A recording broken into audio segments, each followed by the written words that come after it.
Hello, I welcome you all once again to my channel Explore Education. I am Dr. Rashmi Singh, Assistant Professor, Department of Education, SS Khanna Girls Degree College, University of Allahabad. And this time I am going to discuss with you a topic which we have discussed earlier, but today I am going to discuss with you naturalism in perspective of education as a minor discipline. Okay, means कि हम लोग naturalism यानी कि प्रकृतिवाद को पढ़ेंगे ऐसे इस वक्त. जानते हैं हम नेचुरलिज्म पे बात कर चुके हैं हम नेचुरलिज्म पर आज ऐसे बात करेंगे कि जो जिन स्टूडेंट्स ने एजुकेशन को माइनर डिसिप्लिन के रूप में लिया है उनको पॉइंट वाइज समझ में आए कि प्रकृतिवाद क्या है, क्योंकि उनको जो एग्जामिनेशन उनका है वो ऑब्जेक्टिव पैटर्न पर होना है. तो ये हमारे सिलेबस में नयापन है जो हम लोग इसको फॉलो कर रहे हैं.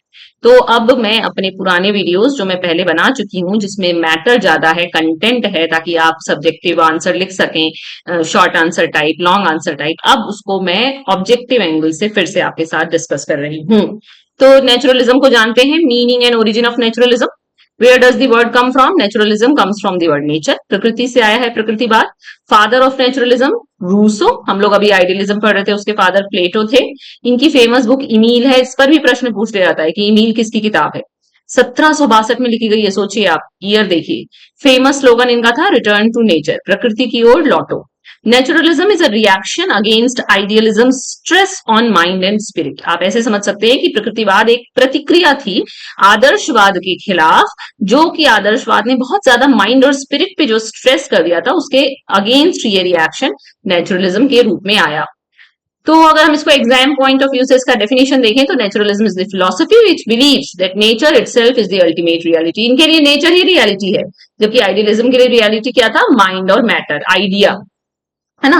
तो ये कह रहे हैं nature itself is the ultimate reality, nothing exists beyond the physical world of nature. बिल्कुल उल्टा आइडियलिज्म से. आइडियलिज्म कह रहा था कि केवल आइडिया सत्य है, और ये कह रहा है कि फिजिकल वर्ल्ड ऑफ नेचर के अलावा कुछ भी सत्य नहीं है, नेचर ही अल्टीमेट रियलिटी है.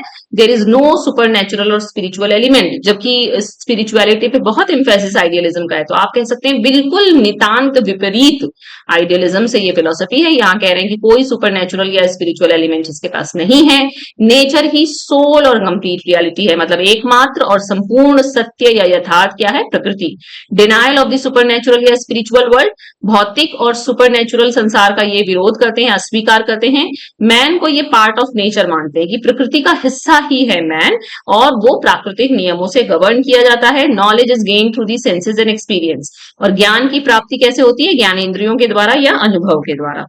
देन प्रोमिनेंट नेचुरलिस्ट फिलोसोफर्स की अगर बात करें तो Jean Jacques Rousseau, father of naturalism. इन्होंने इमील की किताब लिखी और इन्होंने कहा return to nature. Herbert Spencer को इवोल्यूशनरी नेचुरलिज्म से जोड़ा जाता है और इनकी किताब थी education for complete living. Charles Darwin theory of evolution में याद आते हैं और इनका बेसिस था बायोलॉजिकल नेचुरलिज्म का आधार बनता है इनका theory of evolution. Thomas Huxley ये स्ट्रॉन्ग सपोर्टर थे साइंटिफिक या नेचुरलिस्टिक एजुकेशन के. जॉन डीवी प्रैग्मेटिक नेचुरलिज्म की इन्होंने बात की, लर्निंग बाय डूइंग. मतलब कि प्रैग्मेटिज्म में हालांकि हम पढ़ते हैं जॉन डीवी को, लेकिन अगर और इसका डिवीजन हम और माइन्यूट करें तो इनको प्रैग्मेटिक नेचुरलिस्ट कहा जा सकता है. और मारिया मॉन्टेसरी ये चाइल्ड सेंटर्ड एजुकेशन और सेंस ट्रेनिंग मेथड था इनका. आपको पता है कितने सारे मॉन्टेसरी स्कूल खुले हुए हैं हिंदुस्तान में. तो हम शिक्षा जगत से जुड़े हुए लोगों को पता होना चाहिए कि मारिया मॉन्टेसरी से रिलेटेड है ये कंसेप्ट. तो 3 प्रकार का मुख्य प्रकृतिवाद है. फिजिकल नेचुरलिज्म जो कि कह रहा है कि मैटर या फिजिकल वर्ल्ड ही सत्य है, और बेकन इसके प्रपोनेंट हैं. डेमोक्राइटस और बायोलॉजिकल और इवोल्यूशनरी नेचुरलिज्म कह रहा है, जो कि डार्विन की थ्योरी पे बेस है, और ये कह रहा है कि सर्वाइवल ऑफ द फिटेस्ट, यानी कि जो सबसे अधिक फिट होगा वही जिएगा. ये स्पेंसर भी यही कह रहे हैं. और प्रैग्मेटिक या ह्यूमनिस्टिक नेचुरलिज्म जो है वो ह्यूमन एक्सपीरियंस, एक्टिविटी और एक्सपेरिमेंट पे बल दे रहा है, जो कि डीवी इसके प्रणेता हैं. Okay, then basic features of naturalism की बात करें तो नेचर ही अल्टीमेट रियलिटी है. सुपर नेचुरल को ये अस्वीकार कर रहे हैं. चाइल्ड इज द सेंटर, पूरा पूरा उल्टा है. देखिए आइडियलिज्म टीचर सेंटर्ड फिलोसफी है, जबकि नेचुरलिज्म चाइल्ड सेंटर्ड है. चाइल्ड ना कि टीचर फोकस है पूरा एजुकेटिव प्रोसेस का. फॉलो नेचर, ये कहते हैं प्रकृति को फॉलो कीजिए. Education must follow the child's own natural pace of development. देखिए नेचर जो बाह्य जगत है उस नेचर की तो बात है ही, बालक के अपने नेचर की भी बात है कि बालक की प्रकृति को समझकर पढ़ाइए. देन इंस्टिंक्ट, इंटरेस्ट और नीड की बात है कि education is built around the child's natural instincts and interest. Freedom to the child, minimum restriction आप रखिए। Child grows best in an atmosphere of freedom, स्वतंत्रता के वातावरण में सबसे बढ़िया सीखता है बच्चा। Senses are the gateways of knowledge, यानी कि जितनी ज्यादा सेंसेस इन्वॉल्व होंगी सीखने में बच्चा उतना बढ़िया सीखेगा। इसीलिए कहा जाता है कि आप बोल के भी पढ़ाइए, लिख के भी पढ़ाइए, सुना के पढ़ाइए, दिखा के पढ़ाइए, यानी कि सारी सेंसेस टच करके पढ़ाइए।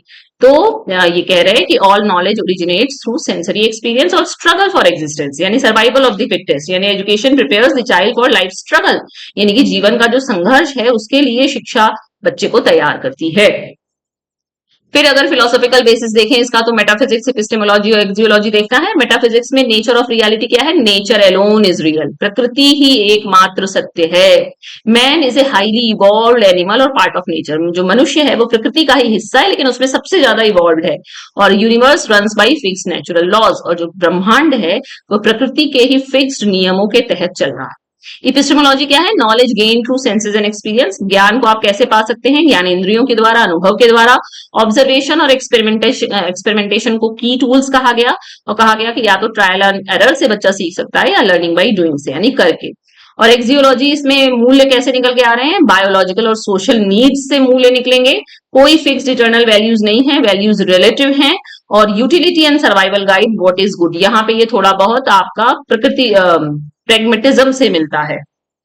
और एम्स ऑफ एजुकेशन की बात करें तो सेल्फ एक्सप्रेशन, ताकि जो बालक है वो अपने आप को फ्रीली एक्सप्रेस कर सके। प्रिपरेशन फॉर स्ट्रगल, यानी कि हम बालक को इस तरह से तैयार करें कि जो भी उसकी जिंदगी में आगे आने वाले संघर्ष हैं उनके लिए वो तैयार हो।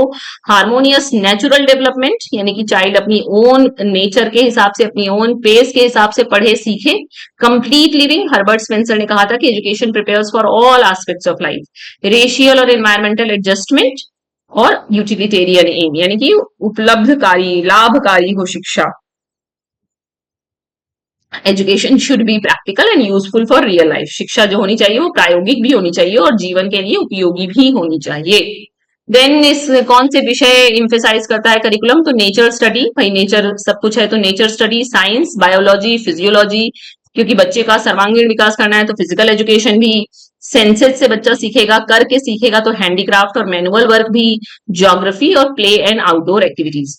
की प्रिंसिपल्स क्या हैं जो करिकुलम होना चाहिए वो कैसे बने? वो चाइल्ड की नीड, इंटरेस्ट और नेचुरल इंस्टिंक्ट के हिसाब से बने। हम विज्ञान पे, नेचर की स्टडी पे और प्रैक्टिकल सब्जेक्ट पर बल देंगे। हम डायरेक्ट एक्सपीरियंस सिखाएंगे। हम एक्टिविटी को बुक्स के से ज्यादा प्रायोरिटाइज करेंगे। फ्लेक्सिबल रखेंगे हम according to child stage of growth, और एब्स्ट्रैक्ट चीजों को निकालेंगे, बुकिश चीजों को निकालेंगे और प्योरली लिटरेरी सब्जेक्ट को निकाल देंगे। देन मेथड्स ऑफ टीचिंग, तो प्लेवे मेथड इनका प्ले, क्योंकि बच्चा अपनी प्रकृति के हिसाब से सीखेगा, बच्चे का खेल में मन लगता है, आप खेल से सिखाइए। ह्यूरिस्टिक मेथड ये आर्मस्ट्रॉन्ग ने दिया था, हालांकि ह्यूरिस्टिक मेथड और लर्निंग बाय डूइंग प्रेगमेटिज्म में भी मिलेगा आपको। और ऑब्जर्वेशन मेथड और मॉन्टेसरी का प्रोजेक्ट, ये मॉन्टेसरी मेथड या प्रोजेक्ट मेथड, तो ये सब मेथड प्रेगमेटिज्म में इनका ओवरलैप है। Then role of the teacher, naturalism is child centred, बालक केंद्रित ये दर्शन है। यहाँ टीचर का रोल पैसिव है, बैकग्राउंड रोल है। आइडियलिज्म के ऑपोजिट में ये हम बात कर चुके हैं, यहाँ टीचर का पैसिव रोल है। वो compared to a gardener who only provides a growth friendly environment, यहाँ जो शिक्षक की जो भूमिका है वो एक माली की है कि वो सिर्फ काट छाट करके बच्चे के लिए रास्ता तैयार कर रहा है, वो पढ़ेगा। और removes obstacles that block the child's natural growth, जैसे माली रास्ते में आने वाले कंकड़ पत्थर को हटाता है जड़ों के, या पौधे को सुरक्षित करता है, उसी तरह से जो शिक्षक का काम है कि बालक की नेचुरल ग्रोथ में जो कुछ बाधाएं आ रही है उसको हटाए। टीचर ऑब्जर्वर और फैसिलिटेटर की तरह काम करे, ना कि इंस्ट्रक्टर की तरह। Does not interfere with the child's natural development, शिक्षक को बालक के प्राकृतिक विकास में बाधक नहीं बनना है।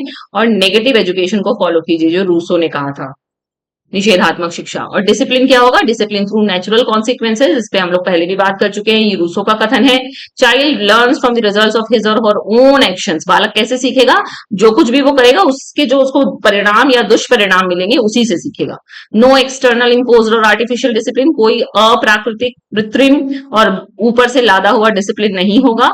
Freedom central, child discipline himself herself, जो बालक है वो खुद अपने आप को अनुशासित करेगा।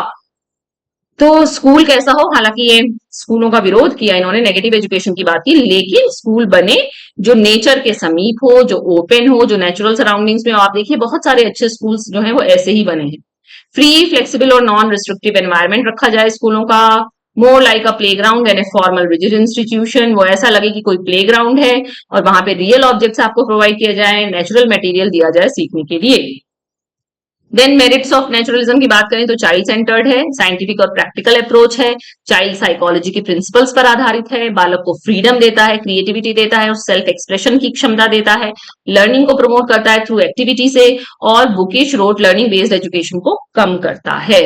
और डीमेरिट्स क्या है, ओवर इम्फेसिस ऑन नेचर, भाई आप सोशल और कल्चरल वैल्यूज को बिल्कुल नेग्लेक्ट कर दे रहे हैं, आप अथॉरिटी ऑफ टीचर को इंपॉर्टेंस नहीं दे रहे हैं, आपने एक्सेसिव फ्रीडम दे रखा है जिससे इनडिसिप्लिन बन सकता है, आप मॉरल और स्पिरिचुअल डेवलपमेंट की कोई बात नहीं कर रहे हैं, no not practical for large classrooms with many student, जहां बहुत सारे बच्चे हैं, बहुत बड़ी कक्षाएं हैं, वहां कैसे ये चलेगा, और आइडियलिज्म और प्रेगमेटिज्म ने इसको क्रिटिसाइज किया। क्विक रिवीजन अगर करें तो father of naturalism Rousseau, famous slogan return to nature, discovery या inquiry method given by Armstrong, जो ह्यूरिस्टिक मेथड दिया उन्होंने, naturalism regards teacher as passive observer या gardener, theory basis of evolutionary naturalism क्या है, डार्विन का विकासवाद, फेमस बुक है इमील हार्बर्ट स्पेंसर ने, एम दिया preparation for complete living, naturalism का करिकुलम किस पर आधारित होगा, बालक की आवश्यकताओं और रुचि पे, डिसिप्लिन होगा डिसिप्लिन बाय नेचुरल कॉन्सिक्वेंसेज, और चीफ क्रिटिक जो नेचुरलिज्म के हैं वो आदर्शवाद और प्रयोजनवाद है। Okay, thank you. तो दो दर्शन मैंने आपसे क्विक रिकैप की तरह से पढ़ाने की कोशिश की, ताकि वो बच्चे जिनको लंबे आंसर्स नहीं लिखने उनके लिए रिवीजन क्विक भी हो और उनको कुछ पॉइंट्स भी मिले जिन पर उनसे ऑब्जेक्टिव क्वेश्चंस पूछे जा सकते हैं। Okay, so I have done it, I have done it, and thank you for watching.